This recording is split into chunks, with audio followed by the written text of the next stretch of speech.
발 더 깊이 있게 뉴스 속으로 시사인이 만드는 정치 라이브 김은지의 뉴스인 2월 24일 방송 시작합니다. 안녕하세요. 저는 시사인 김은지 기자고요. 첫 번째 코너 바로 들어가겠습니다. 쏟아지는 뉴스에 어떻게 반응해야 될지 알려드리는 시간 뉴스 리액션입니다. 나경희 기자 안녕하세요. 네, 안녕하세요. 안녕하세요. 네, 저희 그리고 오늘 새로운 뉴스 리액터 왔다고 벌써부터 댓글창에서 반갑다라는 이야기가 있는데요. 네, 최병천 신성장경제연구소 소장님입니다. 안녕하세요. 네, 안녕하세요. 반갑습니다. 네, 반갑습니다. 자, 네. 김은지 기자님이랑 시사인 팬분들을 보고 싶어서 왔습니다. 아유, 감사합니다. 예. 오늘 맹활약 부탁드리면서 첫 번째 아이템 들어가 보죠. 네, 윤석열 내란 우두머리 혐의 1심 항소. 네, 결국 항소했네요. 네, 123 비상계엄 관련해서 내란 우두머리 혐의로 1심에서 무기징역을 선고받았던 윤석열 씨가 판결에 불복해서 항소장을 제출했습니다. 윤 씨의 변호인들은 오늘 입장을 내고 법정의 기록은 물론 훗날 역사의 기록 앞에서도 이번 판단의 문제점을 분명히 남겨야 할 책임이 있다고 생각한다면서 항소 이유를 설명을 했는데요. 특검의 무리한 기소와 그 전제 위에서 이뤄진 1심의 모순된 판단과 그 정치적 배경에 대해 결코 침묵하지 않겠다라고도 덧붙였습니다. 2심 판결 이튿날 사법부의 독립을 담보할 수 없고 법과 양심에 의한 판결을 기대하기 곤란한 상황에서 항소를 통한 법적 다툼이 과연 무슨 의미가 있는지 깊은 회의가 든다라는 입장을 밝혔던 것과는 사뭇 달라진 입장입니다. 그리고 1심 판결에서 윤석열 씨와 함께 판결을 받았던 다른 7명 중 5명은 유죄를 선고받았는데 그중에 김봉식 전 서울경찰청장을 제외한 다른 피고인들은 모두 항소장을 제출한 상태입니다. 네, 지기현 부장의 1심 판결 어떻게 좀 보셨습니까? 저한테 물어보는 거 맞죠? 예. 네. 지기현 판사에 대한 여러 가지 왈가왈부 논란과 찬반 논란이라든가 그다음에 또 무기징역 자체에 대한 불만을 가진 분도 많이 있는데 제가 보기에 논리적 핵심을 찌른 것 중에 하나로 평가해 볼 수 있는 부분 중에 하나는 뭐냐면 예. 우리나라 헌법에 보면 그 계엄에 대한 해산 해제 여부가 국회에게 권한이 부어져 있잖아요. 예. 그래서 실은 핵심 논리는 뭐냐면 이것이 내란이 성립되는 핵심은 국회에 군을 투입한 거다. 네. 그러니까 계엄 자체는 대통령의 권한일 수도 있고 아닐 수도 있고 이제 그 요건을 충족했냐 아니냐도 토론의 여지가 있을 수 있는데 국회는 계엄 해제권을 갖고 있는 곳이기 때문에 거기에는 절대로 국회에는 군을 투입하면 안 되는 거예요. 예. 그래서 그것이 제가 보기에 너무 명백한 어떤 내란 행위가 성립하는 그리고 그 사람들이 중도든 보수든 약간 좀 똘끼 있는 약간 좀 이상한 거시기한 분만 아니라면 제가 보기에 논리적으로 아주 간명하게 정리한 게 국회는 절대 군을 투입해서는 안 된다. 그래서 국회가 연장을 할지 해제를 할 건지 아니면 대통령이 부당한지 만지는 국회가 결정하는 거기 때문에 그래서 이거는 명백한 위헌이 해당하는 거죠. 그런 점에서 지금 윤석열 전 대통령이 항소를 하는 거야. 본인이야 이제 항소하는 건 자유이긴 하지만 약간 우리 사법에 대해서 잘 모르더라도 무슨 예. 법조인이 아니더라도 그냥 평범한 사람들이 상식을 가지고 있으면 말도 안 된다. 어차피 안 될 거다. 어차피 안 되고 다만 이제 이렇게 약간 일종의 이제 법리 다툼을 한다 그러면 멍청한 사람이 계엄을 하는 거는 좀 봐줘야 되는 거 아니냐. 아. 그 본인도 그런 얘기를 하셨잖아요. 내가 예. 이 정도로 한 거는 좀 내가 바보라고 이런 이야기했죠. 바보인데 네. 내가 이게 어떻게 되냐. 예. 근데 그거는 법리 다툼이 될 수 없는 거죠. 무슨 본인이 한정치산자, 금치산자도 아니고. 그래서 그 정도로는 해당하지 않기 때문에 실은 이제 이런저런 미련이야 이해할 수 있지만 그리고 또 이제 지난번에 그 지기현 판사 이전에 이중관 판사가 저는 이제 완전히 되게 멋있는 판결을 했다고 생각하는데 예. 쿠데타를 두 개로 나눈 거예요. 친이 쿠데타는 그러니까 이제 쿠데타를 두 개로 나눠서 아래로부터 위로부터. 아래로부터의 쿠데타가 전두환 노태우 쿠데타고 예. 위로부터의 쿠데타가 있는데 실은 흔히 우리가 그 사회학이나 정치학에서 친위 쿠데타라고 불리는 거죠. 예. 이미 권력을 가지고 있는 사람이 쿠데타를 일으킨 경우인데 세계사를 통틀어서 친위 쿠데타는 실패한 적이 거의 없어요. 그래서 이진관 판사는 기존의 전두환 노태우 판결을 적용해서 안 된다. 그때는 아래로부터의 쿠데타였고 지금은 위로부터의 쿠데타이기 때문에 훨씬 더 성공 확률도 높고 훨씬 더 위험하고 예. 민주주의와 헌정 질서를 훨씬 더 위협적인 거다.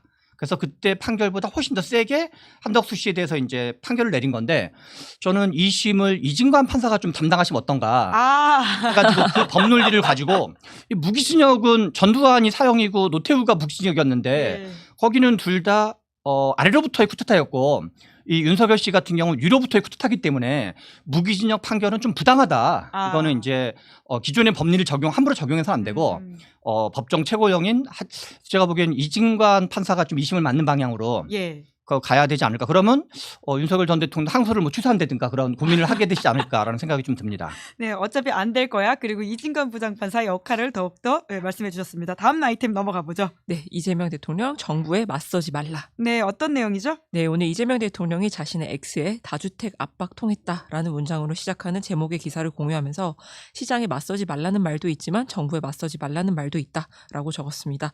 이 대통령은 부동산 정상화는 어려운 일이지만 계곡 불법 시설 정비나 주식시장 정상화보다는 쉬운 일이라고 다시 한번 경고를 했습니다.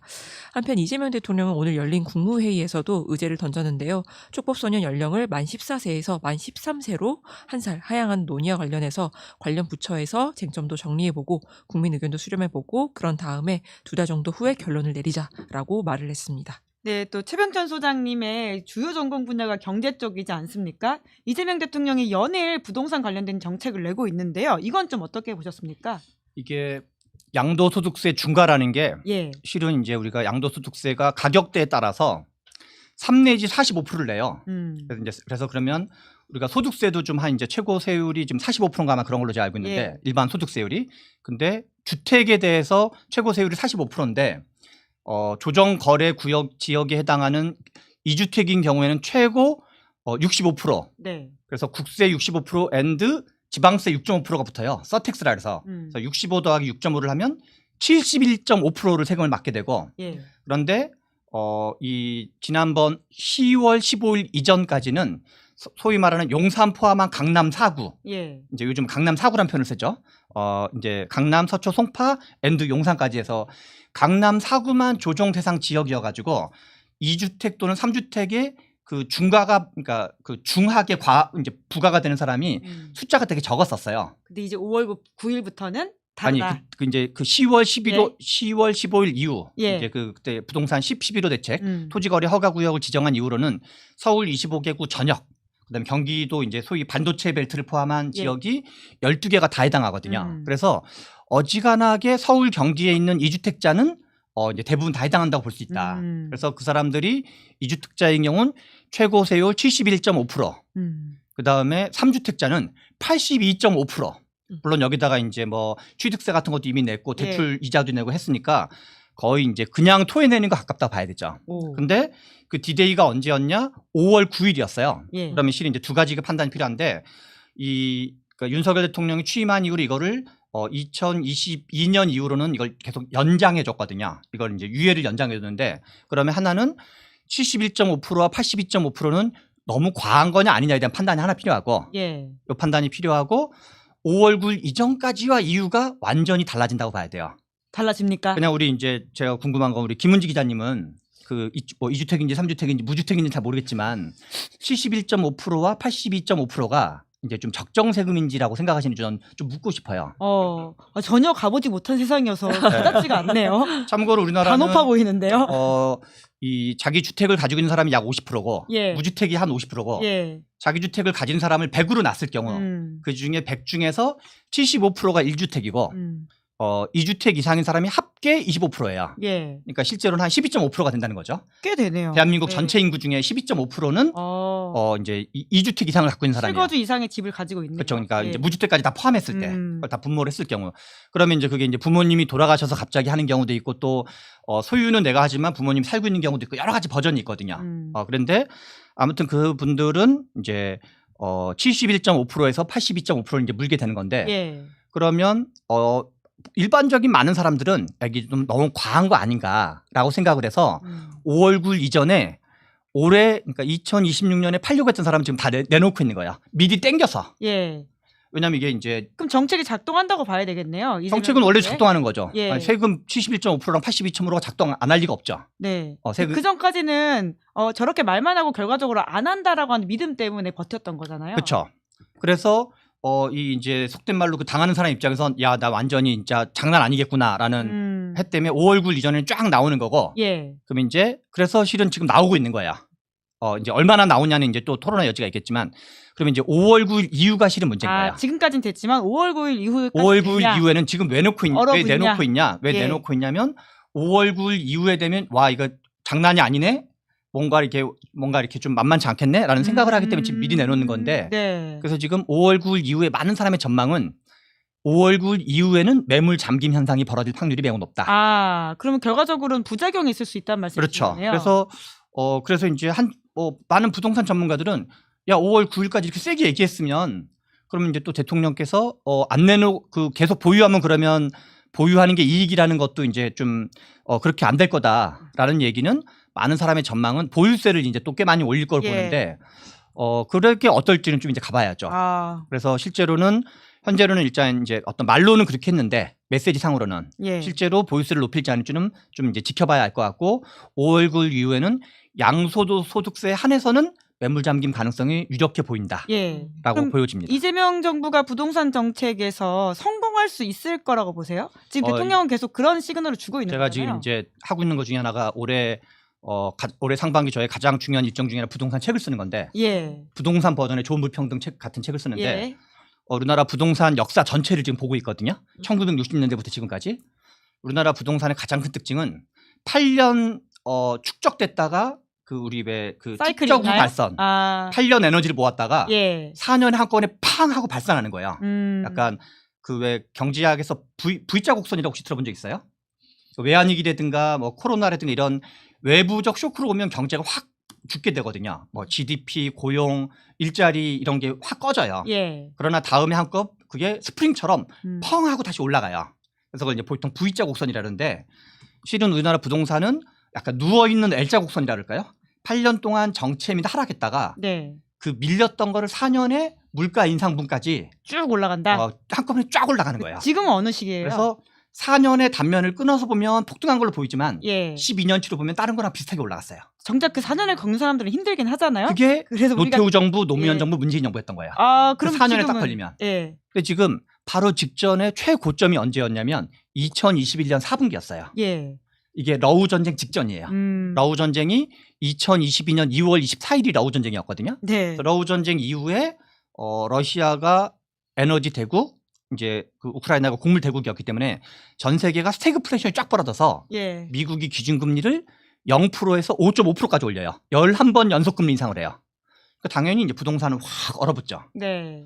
그래서 이 얘기 왜 하냐면 이재명 대통령은 운이 좋은 게 실은 부동산 가격이 많이 오른 적이 없어요 지금. 서울 한강빌트 인근 지역만 오르고 예. 나머지는 다시 말해서 제가 말하고자 하는 건 에너지가 축적되지 않다는 거예요. 예. 4년밖에 안 지났으니까. 그럼 아직은 21년 괜찮은 4분기 시기다. 대비 예. 25년 4분기로 보면 불과 4년밖에 안 지났잖아요. 그러니까 부동산 가격이 폭등한 경우는 언제나 에너지가 많이 축적돼 있기 때문에 뻥 하고 터진 거거든요. 예. 그래서 실은 이재명 대통령은 말을 세게 해도 부동산을 잡을 수 있고 말을 세게 안 해도 잡을 수 있어요. 예. 왜냐하면 축적돼 있지 않기 때문에. 네. 그래서 댓글창이 실은- 좀 어렵다라는 말이 있긴 합니다.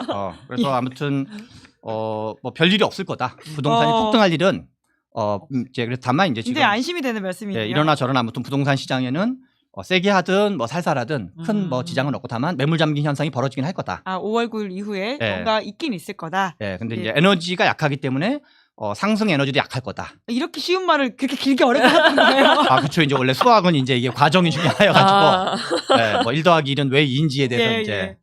감사합니다. 뿐만 아니라 또 최병전 소장님은 여론 분석도 굉장히 중요하게 여기시는데 네. 민주당 이야기가 나온 김에 네. 최근에 가장 뜨거운 아이템은 사실 유 이재명 현상과 관련된 논쟁이거든요. 제가 지금 우리 김은지 기자님한테 그 카톡으로 이제 도표를 하나 보내준 게 있는데 네네. 그걸 혹시 띄울 수가 있나는지 한번 물어봐 주실래요? 예, 좀 있습니다. 이게 이제 유 이재명이라는 표현이 적절한지 아닌지를 떠나서 이게 이제 날짜가 재밌어요. 10월 5주차와 11월 1주차에 예. 한국 갤럽 조사예요. 이거는 갤럽을 분석하신 거군요. 네, 이제 오래됐으니까 뭐 우리 다 이제 예. 인용을 다 안 한다고 생략한다고 치고 예. 그 10월 5주차와 11월 1주차에 무슨 일이 있었냐? 에이펙이 있었어요. 에이펙이 있던 시기예요. 이때 이재명 대통령이 2025년 6월 3일 날 대선을 치렀었고 정식 취임한 건 6월 4일이었고 그때부터 제가 갤럽 여론사를 뭐 거의 다 봤었는데 한 주에 6%포인트가 뛰는 거는 이때가 유일해요. 네. 그러니까 이재명 대통령이 대통령 취임한 이후로 가장 많이 펑 하고 뛴 시점이 이 시점이어서 이때 한꺼번에 6%포인트가 뛰었어요. 그래서 50% 중후반대 여론조사가 60%대로 점핑한 시점이거든요. 그런데 이제 그 중에 일부 어디가 제일 많이 뛰었지? 라고 보면 매우 재밌게도 서울이 제일 많이 뛰었고 지역 중에서는 그 다음에 이게 이제 나머지 지역을 다 본 거예요. 예. 호남이라든가 대구라든가 뭐 경기 인천 다 본 건데 야 23이 오를 수가 있나요? 엄청 그렇죠. 올랐네요. 야. 서울이 뭔가 제가 왜 그랬는지는 오르신 거죠? 왜 그랬는지 다시 설명을 드릴 예, 텐데 예. 두 번째로 부울경이 많이 뛰었고 예. 그러니까 지역으로 1등 서울, 2등이 부울경이었어요. 예. 그 다음에 나머지 넘어가서 세대로는 60대가 제일 많이 뛰었어요. 60대가 얼만큼 뛰었냐? 19%포인트가 뛰었고 예. 이념으로는 진보, 중도, 보수, 무당 그러니까 그 이제 무당파 이제 세 가지가 있죠. 진보, 보수, 중도 중에서 놀랍게도 중도가 9%포인트 뛰고 보수가 8%포인트 뛰었어요. 평균보다 높네요. 예. 그래서 도대체 왜 올라갔지? 이때 엄청 재밌는 게 두 가지가 있는데 하나는 관세 협상이 합의가 되고 예. 저는 그거보다 더 큰 거는 이재명 대통령이 트럼프 대통령을 만나서 뭐라고 그랬냐면 예. 북한과 중국의 잠수정을 추적하려면 예. 한국의 핵 추진 잠수함이 필요하다는 표현을 쓰면서 두 가지가 재밌는 표현이 하나는 북한만 언급한 게 아니라 중국을 언급했어요. 중국 선박을 우리가 중국 군함을 쫓아가려면 하나는 중국을 언급한 거랑 두 번째는 핵 추진 잠수함이 필요하다. 예. 그래서 저는 이때 점핑한 게 지금까지 오고 있다.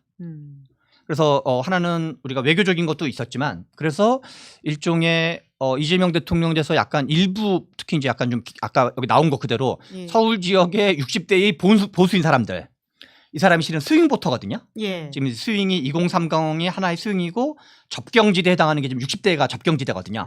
세대 간 접경지대가 60대인데 이 사람들이 윤석열 대통령 탄핵은 너무했지만 계엄은 좀 이 뭔가 문제가 있지만 이재명 대통령 약간 갸우뚱해. 예. 그러면서 혹시 친중 반미 아니야? 라는 갸우뚱이 있었는데 친중 아니구나. 반미 아니구나. 라는 신뢰감이 확 했던 계기가 저는 요때였다 생각을 해요. 그 에이펙 전후로 하는 어떤 에이펙 대통령의 자체가 중요한 메시지. 거다보다 예. 중국 잠수정을 추적하기 위해서 예. 핵 추진 잠수함이 필요하다. 요 두 가지 얘기가 뭔가 지금 북한이 핵 개발을 사실상 완료한 상태에서 우리나라 어떡하지? 그중에 이제 핵이라는 걸 본격적으로 언급하고 아마 민주당 계열과 진보 세력을 통틀어서 핵 얘기를 공식적으로 대통령급에서 얘기한 거는 처음이거든요. 예. 또는 이제 유력 대선 주자급에서 얘기한 것도 처음이고 이 두 가지에서 안도감을 주면서 그리고 또 뭐 코스피도 물론 지금 이제 뭐 5천, 6천을 가냐마냐 할 정도니까 예. 뭐 코스피 5천은 이미 뭐 끝난 게임이고 그리고 나머지 이제 뭐 여러 가지 등등을 보면서 이런 종합적인 걸 보면서 지금 이렇게 새로 유입된 층 그러니까 지금 민주당 지지율이 40% 초중반대고 예. 대통령 지지율이 50% 후반에서 60% 초반대인데 그 갭만큼은 뭔가 새로 유입된 거잖아요. 그냥 논리적으로 생각할 때 민주당을 지지하지 않지만 대통령을 지지하고 있는 층이 그 한 15 내지 20%인데 저는 그게 이제 소위 말하는 어떻게 보면은 새로 유입된 민주당 대통령 지지층 그러니까 이거는 민주당 지지층이 아니라 대통령 지지층인 거죠. 예. 그래서 이거를 지금 이게 뭐 합당 논란에 있었는지 없었는지 무관하게 새로운 대통령 지지층이라고 하는 표현을 이재명으로 표현한다 그러면 이분들은 실은 약간 중도 보수스러운 분들이에요. 예. 그러니까 핵 추진 잠수함을 지지하는 사람들 그리고 우리가 균형 외교는 해야 되지만 중국에 대해서 우리는 범서방이다라는 문제의식을 갖고 있고 한미동맹도 해야 된다라는 문제의식을 갖고 있는 분들인데 이분들이 새로 합류한 그리고 그것의 실체가 아까 전에 이제 여론조사를 보여준 예. 아마 뭐 여론조사 직접 들어가서 보시면 아시겠지만 대통령 취임한 이후로 6%포인트가 뛴 거는 이때밖에 없어요. 그럼 그리고 이게 MBS도 비슷하게 나와요. 예, 네. 지속될 수 있을 거라고 보세요? 어떤 게 있어야 지속된다고 보세요? 그럼 이제 이분들은 뭔가 약간 어떻게 보면은 보수예요. 근데 윤석열 대통령이 비판적인 보수예요. 계엄은 좀 너무 거시기해. 그리고 탄핵은 불가피했어. 그리고 장동혁 대표는 좀 너무 그래. 근데 이분들은 민주당을 지지하지 않는 분들이에요. 예. 그럼 단순한 거죠. 민주당스러운 건 뭐고 이재명 대통령 지금 대통령 당선 이후에 이재명 대통령 요 차이점만큼을 유지할 수 있냐 없냐. 예. 이게 소위 말하는 중도 실용주의 같은 거죠. 어떤 포용적인 모양새라든가 그다음에 이제 뭔가 다른 사람도 뭔가 포용하려고 한 거라든가 경제에서도 뭔가 이제 실용주의를 보여주려 한 거라든가 뭐 경제 성장의 강조, 뭐 AI에 대한 강조. 그래서 이재명 대통령이 중도 실용적인 모습을 취하면 이분들이 계속 머물러 있을 거고 뭔가 이제 거기서 좀 뭐랄까 대통령스럽지 않고 뭔가 민주당스러운 걸 하면 이제 떠나갈 가능성이 있다고 봐야 되겠죠. 민주당스럽지 않은 걸 하면 옛날에 문재인 대통령도 비슷했었어요. 예. 당시에 우리 이제 시사인가 당시에 이제 정한울 박사가 같이 연구한 적도 있었는데 그때 일종의 박근혜 대통령의 비판적이었던 탄핵을 찬성했던 보수가 당시 이제 민주당 쪽으로 유입됐었거든요. 예. 나중에 그분들이 뭐 최저임금과 소주성 논란, 조국 사태, 부동산 논란을 거치면서 1차 이탈, 2차 이탈, 3차 이탈을 했었거든요. 그런 거랑 좀 비슷하게 볼 여지가 있는 거죠. 그래서 이분들은 새로운 진보라기보단 약간 이제 윤석열 대통령의 비판적인 보수를 봐야 되는 거죠. 계엄의 비판적인 보수. 네. 그리고 약간 이제 그 외교 문제에 대해서 약간 이제 그 약간 중도스러운 입장을 좀 가지고 있는 분들. 네. 그렇기 때문에 이분들이 강고한 지지층으로 보기는 좀 어렵고 예. 뭔가 좀 이제 약간 민주당 지지층의 동심원에 좀 약간 외곽에 계신 분들로 봐야 되는 거죠. 현상은 현상이네요. 네. 그런 차원에서 앞으로 좀 계속 팔로우해야 될 것 같습니다. 네, 그래서 이제 데이터로 이게 이제 논증 가능하다가 중요한 얘기입니다. 네. 네. 오늘은 여기까지 하도록 하겠습니다. 우리 짧게 20분이었는데 어떠셨습니까? 네, 매우 반갑습니다. 시사인을 사랑합니다. 네, 감사합니다. 오늘 2월 24일 뉴스 리액션 여기까지 하겠습니다. 두 분 수고 많으셨습니다. 고맙습니다. 감사합니다. 감사합니다. 네, 저는 잠시 후에 장성철 나는 솔로로 돌아오겠습니다. 기다리시는 동안 구독, 좋아요, 알림 설정 부탁드리겠습니다. 고맙습니다.